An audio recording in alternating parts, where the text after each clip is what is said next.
रूस यूक्रेन की लड़ाई के वक्त अमेरिका ने एक बहुत गहरी चाल चली रूस के ऊपर, और ये गहरी चाल ऐसी थी जो भारत के लिए बड़ा नुकसान लेकर आए।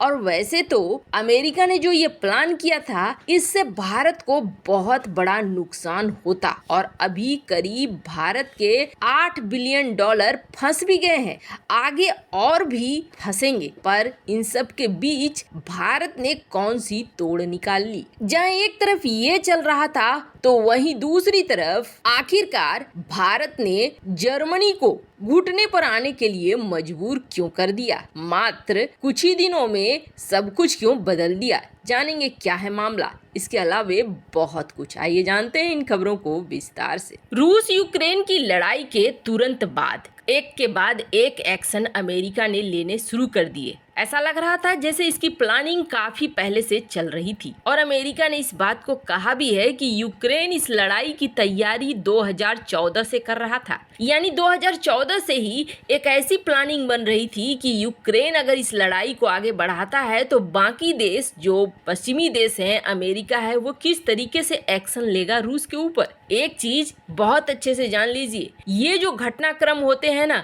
ये तुरंत नहीं होते हैं, बल्कि इनके पीछे एक बहुत बड़ा रिसर्च रहता है, इनके पीछे एक बहुत बड़ी रणनीति रहती है जो काफी समय पहले से बन चुकी होती है। 2014 में क्रीमिया का अधिग्रहण किया रूस ने, उस वक्त से ही ये प्लानिंग बननी शुरू हो गई। यूक्रेन के साथ मिलकर पश्चिमी देशों ने पहले से ही ये तय रखा था कि एक के बाद एक कौन सा एक्शन लेना है रूस के ऊपर, और इसी के आधार पर रूस के ऊपर एक्शन लेने शुरू हो गए। पहले शुरुआती दौर में यही सोचा गया था कि शायद रूस को स्विफ्ट सिस्टम से निकाल कर बाहर नहीं किया जाएगा, पर ऐसा हुआ कि स्विफ्ट सिस्टम से निकाल के बाहर कर दिया गया रूस को। ये एक ऐसा मूव था जिसे रूस ने भी नहीं सोचा होगा कि ये करेगा अमेरिका।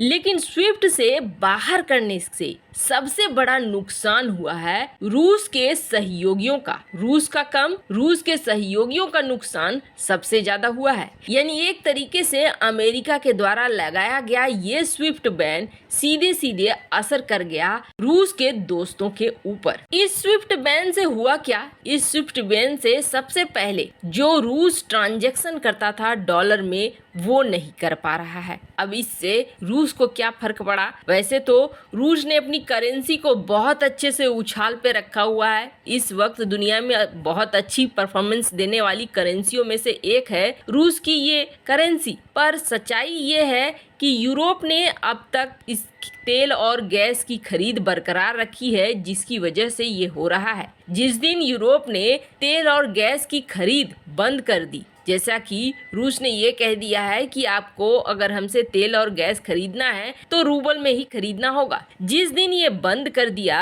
और रूस के साथ व्यापार खत्म हो गए, उस दिन से रूस के ये करेंसी गिरने शुरू हो जाएंगे। इस वक्त तो सचमुच बहुत अच्छा परफॉर्मेंस कर रहे हैं, लेकिन सब कुछ ये टेम्पररी है। पर हाँ, स्विफ्ट बैन करने का सीधा सीधा असर ये हुआ कि रूस अब अपने सहयोगियों को मुनाफा नहीं दे पा रहा है। दरअसल रूस की कई सारी कंपनियां हैं और इन कंपनियों में विदेशी निवेश भी है। वैसे ही भारत का भी निवेश है जो रूस की कई कंपनियों में है। जैसे ONGC की बात करें, जो कई सारे निवेश कर चुकी है और कई सारे शेयर्स खरीद चुकी है रशियन कंपनी में। अब होता क्या है, जो मुनाफा होता है उस मुनाफे को बांट सकता है रूस। बांटने के लिए उसे स्विफ्ट सिस्टम के तहत जाना पड़ेगा, और इसी के तहत पूरी दुनिया में जो भी उसके सहयोगी हैं उसको वो मुनाफा बांटा करता था।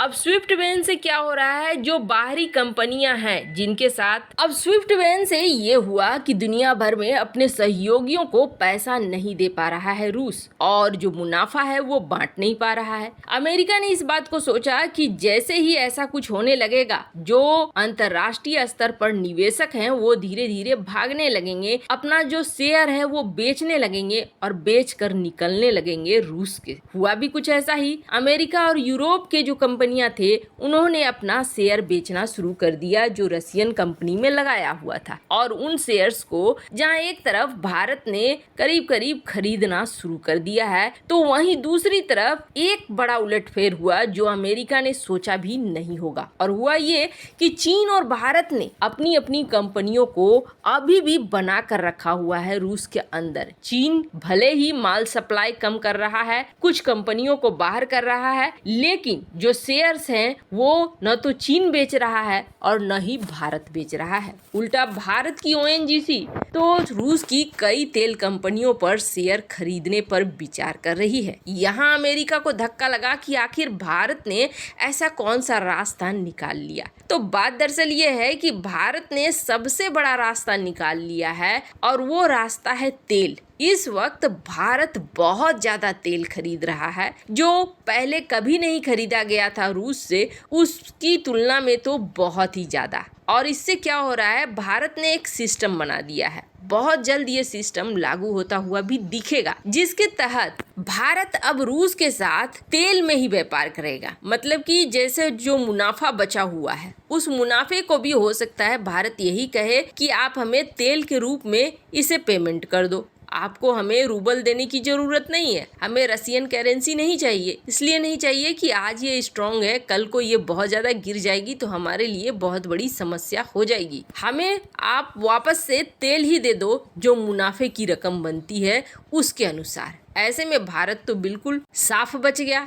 वहीं दूसरी बड़ी बात यह है कि भारत की देखा देखी अब श्रीलंका भी रूस के साथ व्यापार करने के लिए आगे आ गया है। और श्रीलंका ने क्या कहा है कि हमारे पास तो डॉलर है नहीं, हम डॉलर पे व्यापार करेंगे भी नहीं, आप हमारे से सामान ले लो उतने ही वैल्यू की, जैसे कि चाय पत्तियां वगैरह ले लो और हम आपसे तेल ले लेते हैं। कुछ हद तक अमेरिकी कूटनीति तो यहाँ फेल जरूर हो गई है। खैर, जहाँ एक तरफ ये सब कुछ हो रहा है तो वहीं दूसरी तरफ जर्मनी ने अब सीधे से यू टर्न मार लिया है। दरअसल हाल में हुआ ये था कि भारत ने गेहूं के एक्सपोर्ट पर लगाया बैन और इस एक्सपोर्ट बैन से बहुत ज्यादा परेशान हो गए यूरोपीय देश और पश्चिमी देश, जबकि भारत ने साफ तौर पर कहा कि ये एक्सपोर्ट बैन कालाबाजारी रोकने के लिए है, प्लस हम 2012 वाली घटना नहीं दोहराना चाहते हैं जहां हमने सारा अनाज बेच दिया और उसके बाद हमारे ही देश में किल्लत हो। हमारे यहाँ हीट वेव है और 8% कम गेहूं का उत्पादन हुआ है। ऐसे में सरकार की नजर में होना चाहिए कि कितना गेहूं हम बेच रहे हैं और कितना गेहूं अभी हमारे पास है, और ये एक्सपोर्ट बैन इसी के लिए लगाया गया है। पर उस वक्त आलोचना करने से कोई भी बाज नहीं आ रहा था। जर्मनी के मिनिस्टर सीधे ये कह रहे थे कि नहीं, भारत को ऐसा कुछ नहीं करना चाहिए, इस वक्त जब दुनिया क्राइसिस में है भारत को एक्सपोर्ट बैन नहीं लगाना चाहिए। पर